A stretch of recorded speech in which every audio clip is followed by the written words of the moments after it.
Thank you for listening to this story. Not all of us have fought a battle within our own body, but each of us carries something we try to hide. A pain, a memory, a lesson that's never been told.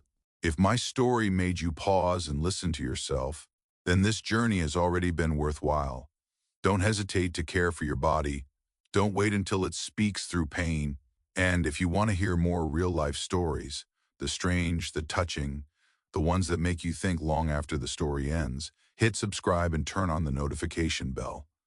I still have many stories to share, and who knows, maybe one day you'll tell your own. Angela Morris had always been the kind of woman people didn't notice much. In the sleepy southern town of Waycross, Georgia, she blended into the backdrop like the familiar rustling of pine trees or the hum of cicadas in July. She wasn't loud. She didn't gossip. She worked hard. Her days were shaped by the slow rhythm of baking pies, selling at the weekend farmer's market, and taking care of her aging mother in their modest, weather-worn home on the edge of town. Life was quiet, predictable, and honestly, a bit small, but it was safe. And Angela liked safe. That's why the changes began to gnaw at her in silence long before she said anything out loud. At first, she thought it was bloat, a little indigestion, maybe some poor choices at dinner, too much butter in the biscuits, maybe. But within a few weeks, the waistband of her jeans started to resist. Her belly, which had always been soft but modest, began to swell like rising dough left unattended in the sun. Her appetite dropped. Her energy dulled. And one morning, brushing her teeth, she caught sight of herself in the mirror and paused. Her reflection wasn't right. Her skin was paler, her cheeks slightly sunken, but it was her stomach that startled her, taut, distended, out of place. She tried to ignore it. Maybe it was hormones, maybe stress, maybe anything but what it looked like, because what it looked like was pregnancy. The whispers started at the market first, a side glance from Mrs. Ruthie at the jam stall, a tilted head from Old Man Hawkins when she turned sideways to pick up a basket. Then the questions, polite at first, then more pointed. "You glowin', honey? Is there something you want to share? Who's the lucky guy?" Angela laughed them off. She wasn't dating, hadn't been since David left 5 years ago, not long after their loss. She'd buried that chapter quietly, with dignity. The pain of that miscarriage was still too raw, the silence it left in her body too heavy. No, she wasn't pregnant, couldn't be. But still, the way people looked at her body, as if they saw life growing inside, scraped at her like a dull blade. Each time someone smiled knowingly, she felt herself shrink a little smaller inside the ballooning shell of her own frame. Her mother, Edna, said it plainly one morning over scrambled eggs. "Angela, are you hiding something?" Angela nearly dropped her fork. "Excuse me? Your belly, sweetheart. You look about 6 months gone. You better not be sick or worse, lying to me." Angela pushed back from the table, stood slowly. "Mama, I'm not pregnant. I haven't." She trailed off, the shame of that sentence finishing itself. "I'm just tired. Maybe it's stress." Edna didn't press, but the silence that followed was thicker than the Georgia air. The truth was, Angela had started to feel strange, not just bloated, heavy, uneasy. There were moments when, lying still at night, she could swear something inside her moved. Not the flutter of gas or digestion. No, this was different, alien. It was irrational, she told herself. Her body was reacting to something, and she just needed rest, maybe a doctor's visit if it didn't clear up soon. But something inside her already knew this wasn't just indigestion. Something was wrong. Angela didn't go to the doctor right away. She convinced herself she could ride it out. Maybe it was a temporary imbalance, something her body would fix on its own, but her body didn't fix it. Days passed, then weeks. The swelling grew, not dramatically, not overnight, but steadily, insidiously. By mid-August, her lower back ached when she stood too long. Bending over to pull pies from the oven became a chore. She started using looser dresses, one she hadn't worn since her mid-20s, just to feel like she could breathe. And then there were the sounds. Soft, strange, wet shifting noises deep within her belly, not loud enough for others to hear, but clear to her in the quiet moments of the night. She would lie still in bed, hands resting on the roundness beneath her ribs, and feel it. A subtle movement, a ripple, like something changing positions inside. It was worse than pain. Pain was something you could name. This was foreign, unspoken. and it filled her with a dread she didn't have language for. The nightmares started soon after. She dreamed of water, of drowning in a murky swamp, reeds tangling around her limbs, dragging her down, of insects crawling beneath her skin, of something inside her knocking as if asking to be born. She woke up drenched in sweat, gasping for air. Her sheets clung to her body. Her hands trembled when she touched her stomach and felt that it was still there, still growing. One morning, standing in line at the grocery store, her vision blurred. The lights overhead seemed too bright, the floor too far away. A ringing filled her ears. She reached out to steady herself, then crumpled to the ground, cans of soup clattering from her basket as strangers gasped and bent down to help. She came to in the back of an ambulance, oxygen prongs up her nose, her mother's worried face hovering nearby. Angela wanted to speak, but her throat was dry, her voice lost in the haze. That fall landed her in the local hospital for observation. Nurses came and went, taking vitals, asking questions in clipped voices. A young physician's assistant politely asked when her last menstrual cycle had been. Angela wanted to scream. She wasn't pregnant. Couldn't they see that? Couldn't someone just say the word tumor or growth or anything other than what everyone was thinking? They performed a basic ultrasound. The technician's cheerful tone faded after just a few moments. Her brows furrowed. She grew quiet, her eyes fixed on the screen. She didn't explain what she saw, just left the room and came back with two other staff members. Angela watched their faces, not the monitor. She didn't understand what she was looking at anyway, but she saw their concern, their confusion. One of them whispered, "This isn't normal." That night they transferred her to a larger medical center in Atlanta for further imaging and testing. Her mother rode beside her in the ambulance, clutching her hand, whispering Hail Marys under her breath, even though she hadn't been to church in years. Angela stared up at the ceiling, the fluorescent lights flickering past like stars falling sideways.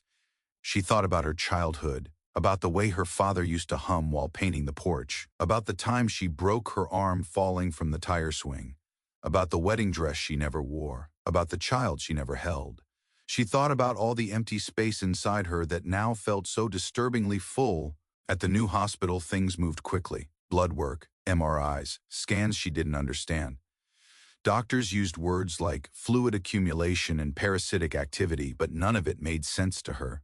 It wasn't until a middle-aged surgeon with tired eyes sat beside her bed and said softly, "Miss Morris, we believe your abdominal cavity may be infested with parasitic organisms," that she finally stopped pretending.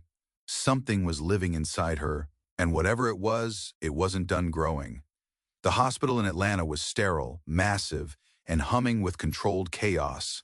Angela felt like a passenger on a train moving too fast to stop, carried from one room to the next, her name repeated again and again by strangers in scrubs who hardly looked her in the eye. Blood was drawn. Electrodes were placed on her chest. Machines beeped, clicked, hummed like mechanical whispers in the night. The walls were cold. The air smelled of antiseptic and faint despair. Her mother stayed beside her through it all, sitting quietly in the corner of each room like a worried ghost. She held her rosary in trembling hands, mouthing silent prayers that Angela had stopped believing in years ago. But somehow those whispered words still brought comfort. They were familiar, like lullabies from another life. Angela lay still as a team of specialists reviewed her scans, their voices low and clinical. She didn't understand the terminology, fluid pockets, foreign masses, possible infestation. But she understood their eyes. She understood the way they avoided her gaze when they stepped back from the monitors, the way the youngest among them paled and excused herself quietly from the room. It was no longer about whether she was pregnant. That question had dissolved into absurdity. What was inside her didn't resemble life in any traditional sense. It wasn't a child. It wasn't a tumor. It was something else. The lead physician, Dr. Harrow, was a tall, weathered man with kind but tired eyes. He sat down at the edge of Angela's bed, his voice slow and deliberate, as if each word required negotiation with truth. "We found something abnormal in your abdominal cavity," he said. "There's a large accumulation of fluid, and within it there appear to be structures, filamentous, moving, possibly organic in nature. We're conducting additional tests, but—" He paused, as if searching for a word that wouldn't crush her. "But it looks parasitic." Angela didn't respond. She stared at the ceiling, her breath shallow, her chest hollow. Parasitic. A word she'd only heard on documentaries. A word for foreign lands, dirty water, unsanitary kitchens. Nothing to do with her quiet life, her clean hands, her safe little town. Nothing to do with a woman who hadn't left the country in months. Except, of course, one trip, or Mexico, the market, the food she'd eaten with a trusting smile and a grateful heart. She thought of that day. The meat, pink in the center, fragrant with spices, served on a warm tortilla. The woman who handed it to her had such kind eyes. Could something so generous have carried something so vile? Dr. Harrow continued speaking, but Angela only heard pieces: larvae, tissue invasion, intestinal tract, possibly uterine. Not sure how long they've been there. She blinked slowly. It felt like the world was underwater, like sound had to fight its way through waves of disbelief before reaching her ears. "What does this mean?" her mother asked, voice brittle. "It means," Dr. Harrow said, "we'll need to operate. Soon." That night, Angela lay alone in a dim recovery room, monitors blinking beside her like silent sentinels.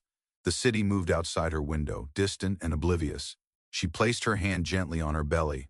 It was firm now, unnaturally so. She no longer recognized it, no longer recognized herself. Her body, once hers, had become a vessel for something foreign, something that had made a home inside her without permission, something that grew silently, steadily, as her neighbors gossiped and her mother asked gentle questions. While she baked pies, while she slept, she closed her eyes and tried to imagine what it looked like, tried not to, but her mind conjured images anyway, writhing things, white and wet, curled around her organs like vines in a forgotten garden.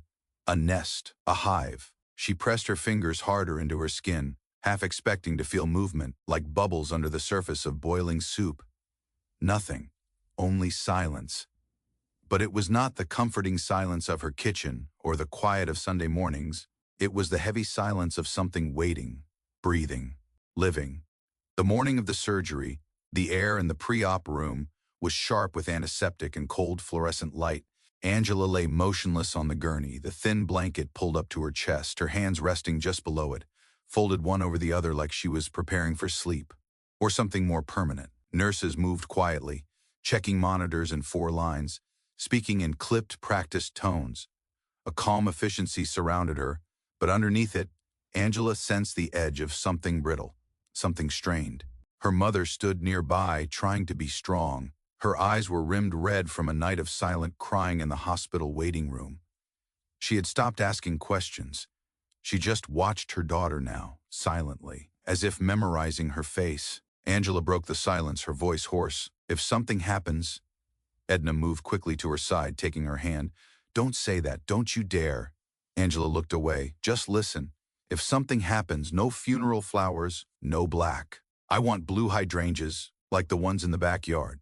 Edna tried to smile, but failed. She held Angela's hand tighter. "You're going to be fine, you're stronger than this." But Angela didn't feel strong. She felt invaded, hollowed out, like a structure left to rot from the inside. Somewhere within her, a colony of something foreign had taken root, nourished by her own body, unnoticed for months. She felt both shame and betrayal. How had she not known? How had she let this happen? She thought again of Mexico, the open-air market, the friendliness, the warmth, the flavor of the food. She remembered how proud she'd been to try something authentic, to step outside her usual routine. It was supposed to be a turning point, a small leap out of her comfort zone. And now, it had turned into a nightmare. The anesthesiologist arrived and gently explained the process. Angela barely registered the words. She was trying not to cry. She didn't want to break down here. In front of her mother and a team of strangers, a few minutes later, they began wheeling her toward the operating room. The ceiling tiles passed above her like a slow, unending mosaic, white, sterile, identical. She tried to focus on the rhythm of the wheels, the steady creak of the gurney, anything that would keep her from imagining what the surgeons might find when they opened her up. Inside the OR, the lights were blinding. Everything was stainless steel, clean, humming with quiet machinery. Someone placed a mask over her face and told her to count backwards from 10. She barely made it to 7. When she woke, the first thing she noticed was the pain, dull, deep, stretching across her midsection like a belt made of fire. The second thing she noticed was the silence. No beeping, no voices, just her breath shallow and raw in her throat. A nurse leaned over her gently, her voice low. "You're in recovery. The surgery went well. You're safe now. Safe." The word felt both comforting and absurd. Later, when the fog of anesthesia began to clear, Dr. Harrow returned, this time with gloves off, his expression solemn but not grim. "We removed approximately 12 liters of fluid," he began. "The abdominal cavity was heavily inflamed. There were larval cysts embedded along the intestinal wall, the uterus, and parts of the pelvic floor. Most of them were non-viable, but some were still alive." Angela stared at him, her mind trying to bridge the space between the clinical words and the horror they described. Alive, inside her. "They were tapeworm larvae," he continued. "Taenia solium, to be specific, likely contracted through contaminated pork. It's rare to see a case this advanced in the U.S., but it happens, especially with undercooked or street-prepared meat." She said nothing, just let the information slide over her like cold water. "There was significant tissue damage," he added gently. "We had to remove portions of the affected organs, including your uterus." Her chest tightened, her mouth opened, but no sound came out. She felt her mother's hand clutch hers from the bedside. "I'm sorry," the doctor said, "but we believe we removed everything dangerous. You're going to recover. It will take time, but your life is no longer at risk." Angela nodded slowly, not because she understood, but because she didn't know what else to do. That night, alone in her room with the city lights bleeding in through the blinds, she let herself cry for the first time since it began. Not because of the pain, not even because of what she had lost, but because of the quiet, unbearable truth that she had carried something inside her. Not life, not love, but something entirely opposite. And for months, no one, not even she, had known. Her body had betrayed her in silence, and now silence was all she had left. The days after surgery passed in a haze of medication, fluorescent light, and the aching weight of silence. Angela drifted in and out of wakefulness, her body sore and slow, her mind dull from the effort of trying to process what had happened. Nurses came and went. Machines beeped in rhythm. Meals arrived and went untouched. She felt detached from herself, like she was watching someone else inhabit her skin, someone pale and exhausted, with sunken cheeks and haunted eyes. Her mother stayed by her side, reading aloud from a worn Bible or just sitting quietly, rosary beads slipping through her fingers like a metronome for time that felt stalled. Angela appreciated her presence, but she didn't speak much. Words felt too small, too clean for the storm she carried inside. On the third night, after a brief round of physical therapy that left her winded and trembling, Angela asked to be alone. The nurse helped her into the recliner by the window and handed her a light blanket. The city stretched out below, alive and indifferent, its lights blinking like distant stars. Angela sat still, eyes fixed on the glass, and for the first time since the diagnosis, she let her mind walk backward, back to where it began, back to Mexico. It had been her first time leaving the United States. The opportunity had come through a small culinary exchange program for independent bakers, something she had stumbled upon in a newsletter at the county library. The idea had thrilled her at first. Travel, culture, flavors she'd never tasted. It had felt like a turning point, a sign that life was still unfolding for her, even in her 30s. She remembered the market most vividly. The smell of chili and grilled corn, the shouting of vendors, the metallic clatter of coins. She'd been hosted by a family on the outskirts of town, kind people, warm, proud of their food. One afternoon, they'd invited her to their cousin's celebration and served pork tacos fresh from a street vendor who'd roasted the meat himself over open flame. The aroma was heavenly, smoky, spicy, rich with fat and char. She'd eaten heartily, smiling with gratitude, touched by the hospitality. She hadn't thought twice about how pink the meat was in the middle. Angela closed her eyes, bile rising to her throat. That memory, once sweet with adventure, now curdled with guilt. The flavor she had praised, the hands she had shaken. It all felt so far away, twisted now by what had followed. She had welcomed something into her body that day. A mistake, yes, but worse than that, a careless trust in the safety of something she didn't fully understand. She brought it home, lived with it, let it grow. Was it really months? Had she really ignored that much? The changes in her digestion, the strange fatigue, the subtle movements at night. How had she explained it all away? Denial was a quiet thing, she realized. It didn't scream, it whispered. It made you believe you were fine until the moment you weren't. She thought of the baby she had lost 5 years earlier, back when she was still married to David. They had been trying for months. When it happened, 8 weeks in, quiet and sudden, it had broken something between them. David had withdrawn, and Angela, ashamed and grieving, had said nothing. They stopped trying, stopped touching. One day, he just didn't come home. And now, years later, her body had grown again. But not with a child, with parasites, as if the universe had a cruel sense of symmetry. Angela exhaled slowly, resting her forehead against the cool glass of the window. It wasn't just her body that had failed her. It was her choices, her assumptions, her quiet insistence that she was fine, that she could handle things on her own. She was tired of silence, of hiding pain behind politeness, of shrinking herself to make others comfortable. What had grown inside her wasn't just biological. It was emotional, years of loss, guilt, isolation. This wasn't just a medical crisis, it was a reckoning. She pressed her hand gently to her stomach, now sunken and stitched, and whispered, not to God, not even to her mother, but to herself. I forgive you. It wasn't a grand statement, just a murmur, tentative and trembling, but it was real. Because for the first time she realized that healing wasn't just about removing what had harmed her, it was about confronting what had made space for it in the first place. They scheduled the surgery for the following morning. Angela spent the night before in a private room with soft yellow lighting and a view of the hospital's rooftop garden. A rectangle of green suspended above the humming arteries of the city. The trees were motionless in the windless air, their branches reaching upward like hands in silent prayer. She watched them for hours, unable to sleep, her fingers absently tracing the edge of her hospital bracelet. A nurse had given her a packet of information about the procedure, what to expect, the risks, the possible complications, but Angela hadn't read it. She didn't need to. She already knew what was at stake.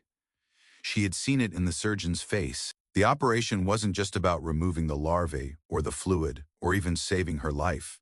It was about returning her body to something recognizable, and she wasn't sure that was still possible. At some point after midnight, her mother sat beside her on the edge of the bed and held her hand. They didn't speak. Words felt brittle, but the presence was enough. Angela drifted off just before dawn, not into sleep exactly, but into a half-conscious state where memories and dreams mixed. She was back in her kitchen, rolling out pie crusts, the smell of cinnamon in the air. But every time she looked down, her belly grew larger, rounder, until she could no longer see the counter. She called out, but no one answered. When she looked up, the kitchen was gone, replaced by a hospital hallway that stretched endlessly in both directions, lit by flickering fluorescent lights. She began to run. Something chased her, though she never turned to see what it was. She woke with a jolt as the nurse entered, cheerful and brisk, announcing that it was time to prep. Angela nodded silently, letting herself be guided, washed, dressed, signed off. The gurney was cold beneath her. The ride to the OR was short and sterile, lined with beige walls and blue scrubs and people who moved efficiently, like this was just another Thursday. Inside the operating room, the air was cool and dry. Bright lights hung overhead like artificial suns. She tried to focus on the ceiling tiles again. She'd always been good at finding patterns in plain things, but this time, her eyes wouldn't stay still. Her mind raced. What if they didn't remove everything? What if it came back? What if she didn't wake up? The anesthesiologist leaned over her, speaking in calm tones, adjusting the mask over her face. You'll be asleep soon. Count backwards from 10. 10, 9, 8. She didn't make it to 7. The next hours belonged to the surgeons.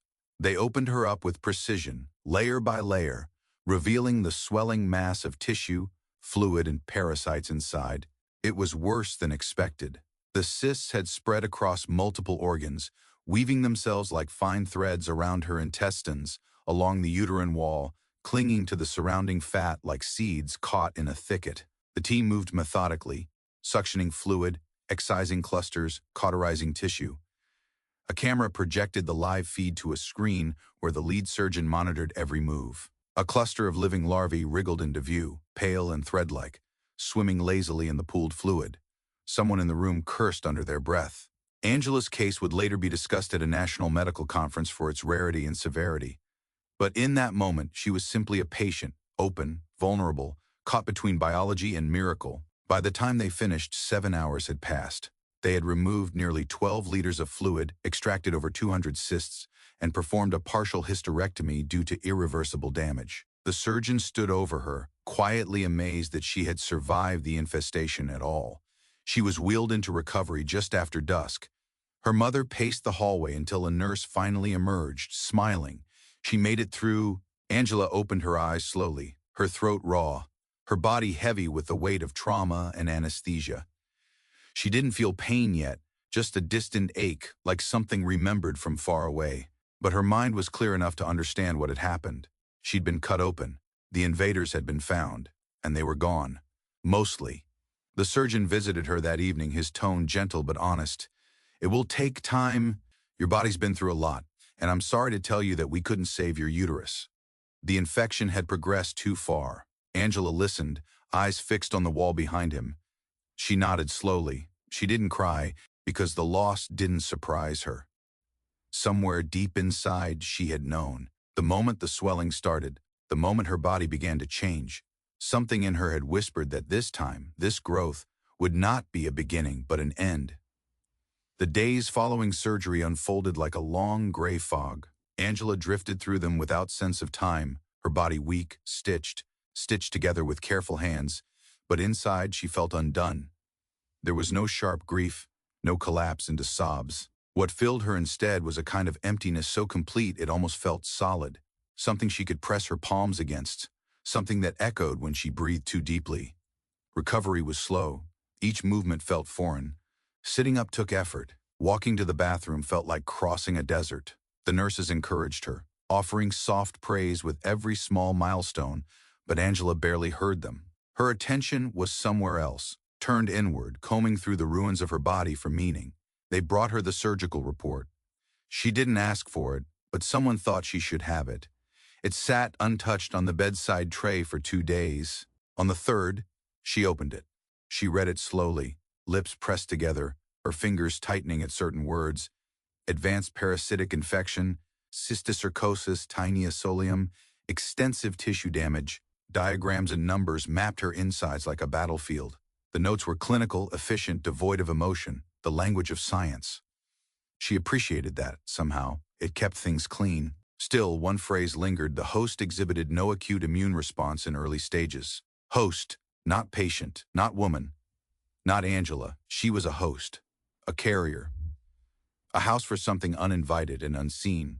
That word haunted her. At night, when the room dimmed and the monitors blinked in soft pulses, Angela would run her fingers gently along the fresh scar on her abdomen. It wasn't a neat line. The swelling had made precision difficult. The skin was puckered in places, darkened along the edges. She didn't recoil from it. She didn't look away. It was a truth she could touch. She thought often about the woman in the market, the pork, the trust. The way one moment, a bite, a smile, a choice made without hesitation, could spiral into months of horror. And not just horror, but silence. She had carried them inside her, lived with them, dismissed her symptoms, told herself she was fine. She had lied to herself, and her body had paid the price. One afternoon, a young resident came to speak with her. He was eager, kind, fresh-faced. He asked if he could include her case in his research paper. Angela said yes. He asked if she had questions. She had only one. How long had they been inside me? He hesitated, then answered carefully. Given the progression and spread, probably around 8 to 10 months, maybe more. Angela nodded. That was longer than she had imagined. Almost a year. Nearly a full cycle of seasons. She had lived an entire life during that time, baked pies, laughed with customers, smiled at children, while something inside her grew, multiplied, devoured. What disturbed her most wasn't the biology of it. It was how easily she had ignored herself, how little attention she had paid to the quiet signs of invasion. Pain, fatigue, strange movements, all brushed off in favor of routine. It wasn't just denial, it was a kind of self-abandonment. That realization struck her harder than any diagnosis. She had abandoned herself. In the days that followed, Angela began to reclaim her body one step at a time. She asked the nurses to show her how to manage her wound care. She requested to see the imaging scans. She started sitting up longer, standing with help, brushing her hair. They were small things, but to her they felt monumental. Not because they showed progress, but because they signaled permission to exist, to feel, to return. Her mother remained quietly steadfast through it all. She brought clean clothes, wiped Angela's forehead when fevers came, whispered encouragement. But there was something more in her eyes now, a kind of awe, maybe even fear. As if she didn't fully understand the woman her daughter had become, the survivor who had emerged from the operating room marked and changed. Angela didn't explain it to her. Some transformations couldn't be put into words. By the time she was discharged, 3 weeks had passed.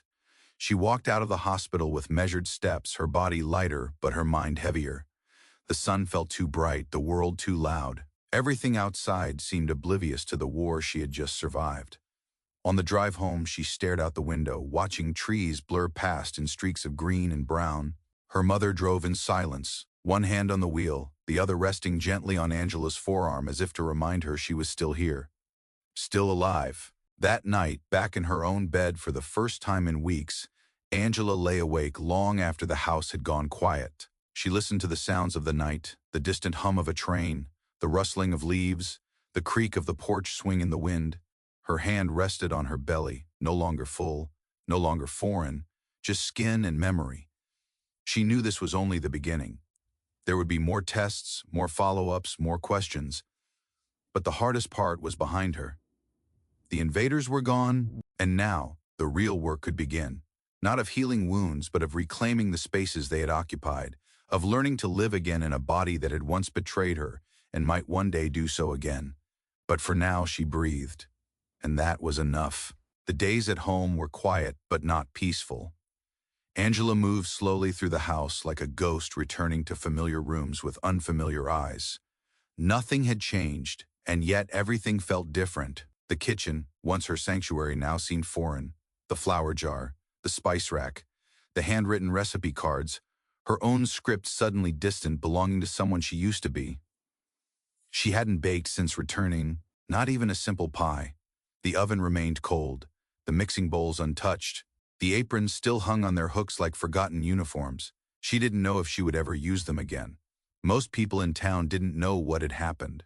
Her mother had kept things quiet, told neighbors that Angela had been unwell and was taking time to recover. But small towns had their own way of gathering information. Whispers filled in the blanks. And when Angela returned to the grocery store for the first time, hooded sweatshirt, eyes lowered, she felt them, the glances, the quick turns, the space people gave her in the aisle. She didn't blame them. A few weeks passed before she allowed herself to walk back through the farmer's market. It was a Saturday morning, and the air was thick with late summer heat. Vendors lined the sidewalks with tables of peaches, tomatoes, honey jars, and homemade soaps. The smells were familiar, earthy, sweet, sun-warmed, but Angela felt like an imposter drifting through a world she no longer belonged to. Her stall sat empty, the wooden table bare, the chalkboard sign that once read Angela's Bakes now smeared and faded. She stood before it, motionless, unsure whether to feel sorrow or relief. That's when the woman approached. She was young, maybe early 30s, with frizzy hair pulled into a messy bun and a toddler clinging to her hip. Her eyes were tired but kind. At first, Angela didn't recognize her. "Excuse me," the woman said hesitantly. "You're Angela Morris, right?" Angela nodded slowly.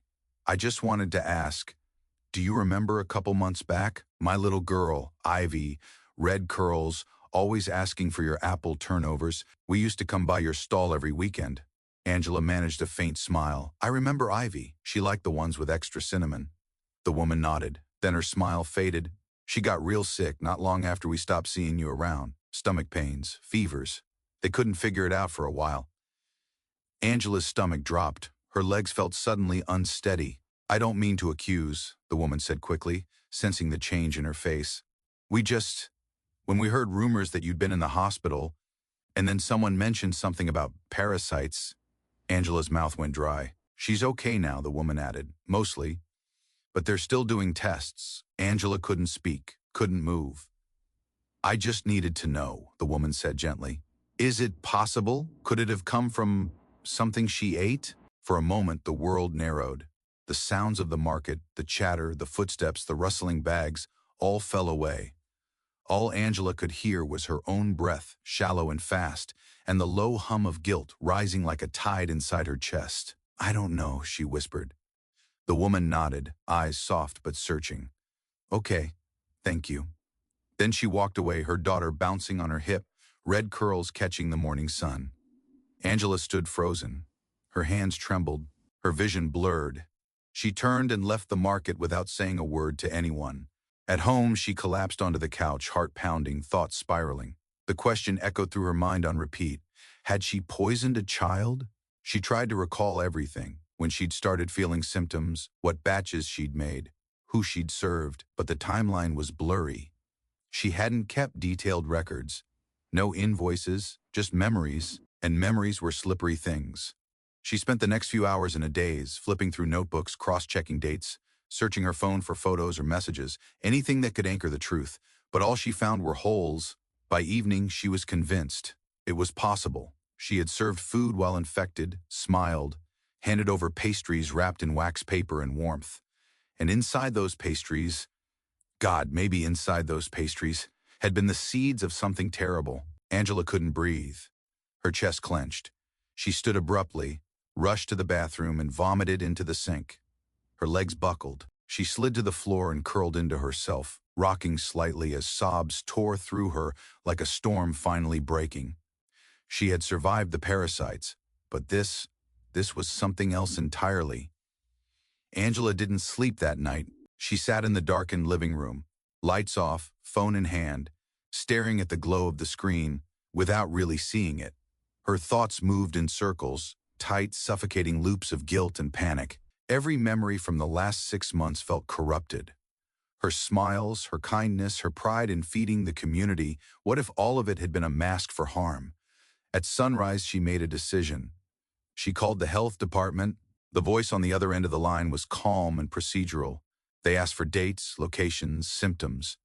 Angela answered as best she could, voice shaking but steady. When the woman asked whether she had documentation of what she'd sold or to whom, Angela said no. It had all been informal, neighbors, locals, kids from the park. Just homemade food passed hand to hand like it always had been. Still, they took her statement, promised to follow up, advised her to cease all food-related activity until further notice. Angela thanked them and hung up. Then she turned off her phone and didn't turn it back on for 3 days. She barely ate, barely moved. Her mother watched from the hallway, worried but quiet, as if sensing that this wasn't a wound that could be patched with comfort. Angela wasn't in pain, she was in penance. She stopped going outside, avoided the windows, kept the television off, the radio silent. The world felt too large, too loud, too filled with the weight of what-ifs. What if Ivy got worse? What if other children had been infected? What if this entire town remembered her only as the woman who brought illness into their homes? But the worst question, the one that gripped her most tightly in the darkest hours, was this. What if she didn't deserve to be forgiven? She wrote out an apology one night. Longhand, on lined paper, folded it carefully into an envelope with no name on the front. She didn't know who it was for. Maybe Ivy's mother, maybe everyone, maybe just herself. She placed it in a drawer and didn't touch it again. On the 4th morning, there was a knock at the door. Angela didn't answer at first. She sat in the kitchen, frozen. The knock came again, then a voice, soft but firm. Angela, it's me, Clara, from the clinic. She opened the door a crack. Clara was a nurse from the hospital, older than Angela by a few years, sharp-eyed, kind, no nonsense. She carried a folder in one hand and a paper coffee cup in the other. I figured you might not be up for visitors, Clara said gently. But I thought you'd want this. She handed Angela the folder. Lab results, she explained. From Ivy. Her stool test came back negative for parasites.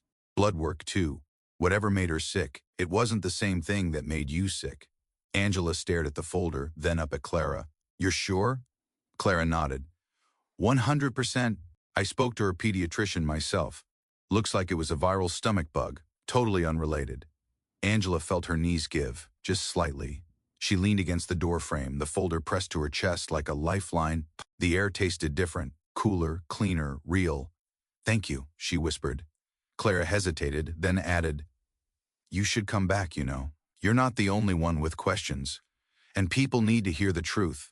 From you, Angela didn't answer right away. She closed the door gently, walked to the kitchen, sat down at the table and opened the folder. She read every word, then she cried. Not the guilt-heavy sobs of before. These were quieter. Slower, a release, not a punishment. the sound of something uncoiling after months of tension. When she finally wiped her face dry, she looked at the stack of unopened mail beside the sink. Buried beneath ads and bank statements was a small envelope with no return address. Inside was a card. On the front, a painting of a pie, warm and golden. Inside, a short message in neat handwriting. "I miss your baking. Hope you're healing. Love, Ivy." Angela held the card for a long time, her hands trembling slightly. She didn't know how Ivy's mother had her address. It didn't matter. She had thought herself unforgivable. But maybe forgiveness didn't always wait for confession. Maybe sometimes it arrived first, quietly, without condition. That afternoon, Angela turned her phone back on. She opened her laptop, created a blank document. At the top, she typed, "What's in my belly? A story about what we carry without knowing." Then, she began to write. Angela hadn't written anything personal in years. Recipes, sure, ingredients, measurements, notes about oven temperature or spice balance, but not words that came from someplace deeper. Not feelings, not truth. But now, as she sat at her kitchen table, the laptop open before her, fingers hovering above the keys, she felt something shift. The house was quiet. Outside, the afternoon light filtered through the curtains, casting pale gold across the floor. Dust drifted in the sunlight, slow and soft, as if even time had begun to move more gently. She typed the first sentence. It started with a fullness I couldn't explain. Then another, "Not in my heart, not in my life, in my body."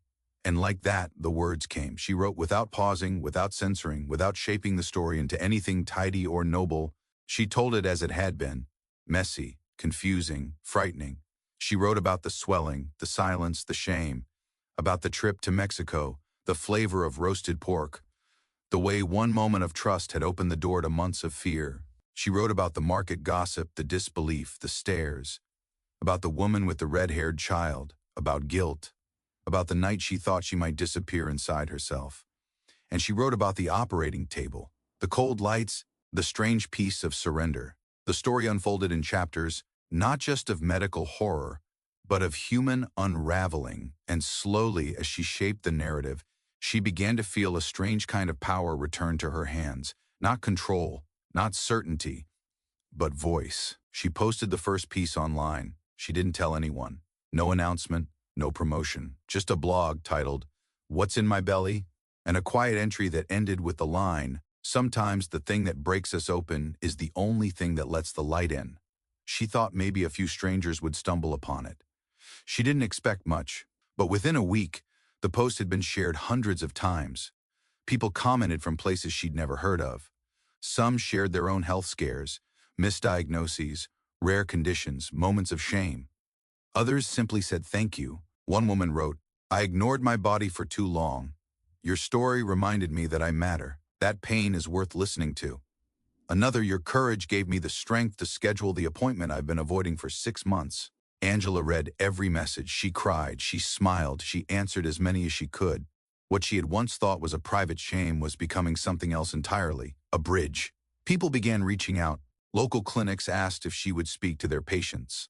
A small health podcast invited her to be a guest. Then, a medical school in South Carolina contacted her, asking if she would be willing to let her story be shared with their students as part of a seminar on rare parasitic infections.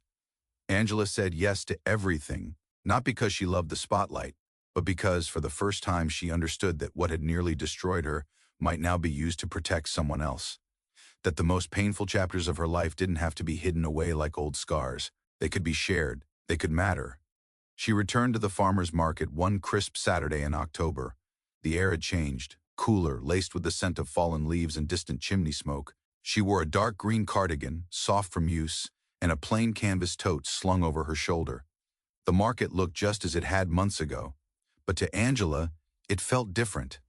She walked past the stalls slowly. Some vendors nodded, some smiled. No one looked away. At her old space, the table had been cleared. A handwritten sign now read, "Reserved for Angela, whenever she's ready." Her chest tightened. She didn't set up shop that day. She didn't need to. She was there. And that was enough. In the weeks that followed, Angela began volunteering at a community health center just outside of town. She helped with intake, guided patients through forms, brought coffee to tired staff. On Wednesday nights, she sat in on the women's wellness group and, when invited, told her story again.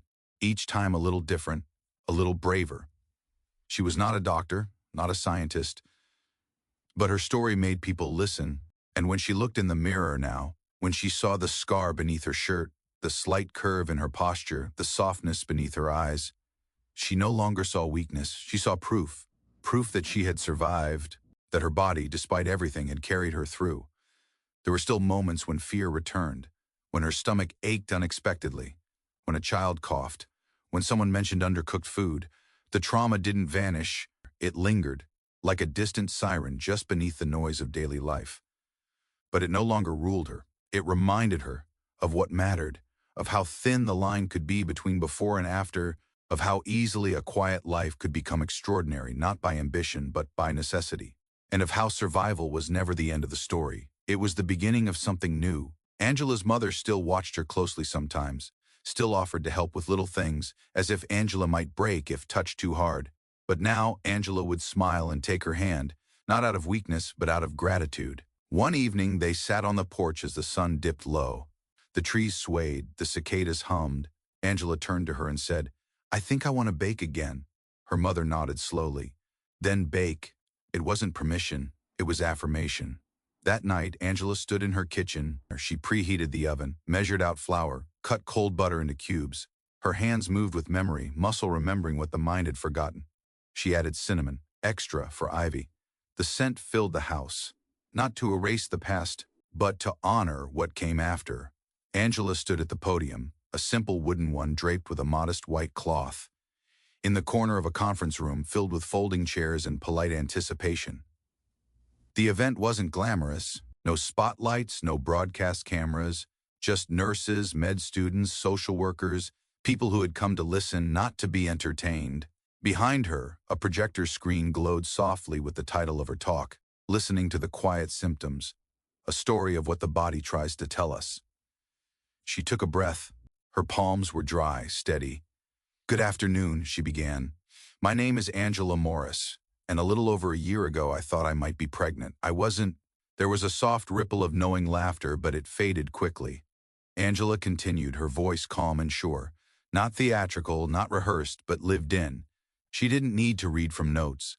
The story was etched into her. She spoke of the first signs, the swelling, the strange sounds, the feeling of being a stranger inside her own skin. She described the slow descent into fear, the denial, the small-town rumors, the fall in the grocery store that finally forced her to face it.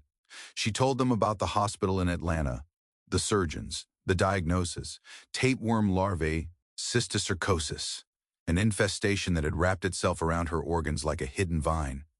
She didn't spare them the details, not because she wanted to shock, but because truth demanded to be seen in its full shape.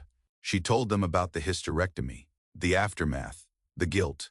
She paused, then shared the moment she believed she had poisoned a child. The room was silent. Then she spoke of the card from Ivy, the note that said love without condition, the folder from the clinic that proved she hadn't been the cause. The breath she took afterward, shaky but whole. She didn't end with inspiration. She ended with a question.